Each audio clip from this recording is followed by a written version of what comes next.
Now, I won't deprive either of you of a free shot at today's big news. Prue, the Liberals are sitting on 3 marginal seats. Labor's sitting on 13 marginal seats. This is not over by a long way, is it? No. In fact, I want to back the Libs. I really think that they can get across the line. But this is the biggest intelligence test this nation is facing. And you either have the morons who are going to vote on personality, the freaks who went for a Rudd type, you know, that loopy sort of goofy guy, or do you want to weigh up the future of this country? And you've got Albanese, who has his policy-free zone. The only thing he's talked about is aged care. We know it's been totally undercosted. It's impossible to actually deliver. What else has he got? And he's accusing Morrison and the Libs of not having any policies. They just presented a budget where they virtually saved our asses. Let's face it, we would have been on a scrap heap if we'd had big spending Labor. And we know their track record. Every time they get into Parliament, they then spend and leave the mess for Liberals to fix up. And that's going to happen again. Yeah. Is it that simple, Carolyn, in terms of what one party can offer? Because we've put parties in before, we've made them the government when they haven't done anything, when they haven't proved that they're good in opposition or that they've had any experience in government. It doesn't necessarily work like that, does it?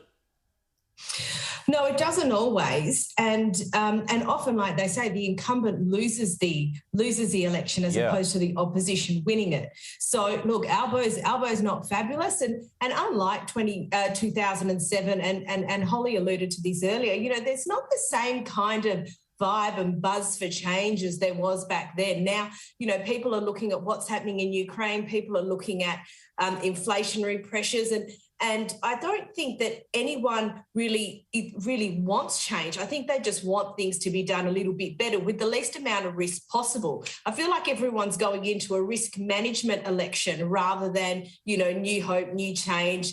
You know, it's more of that kind of let's stick together thing, if I can borrow from Bob Hawke.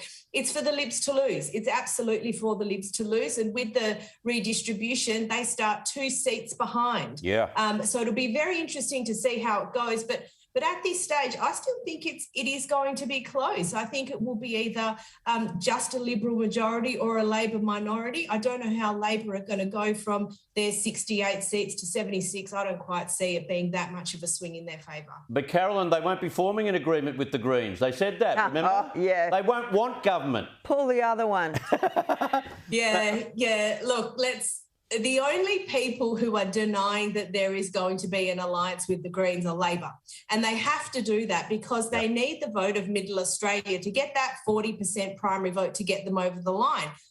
Anyone on the coalition side will tell you that they'll get into bed with the Greens. We've seen them get into bed with the Greens before, and the Greens are like, hey, jump into bed with us.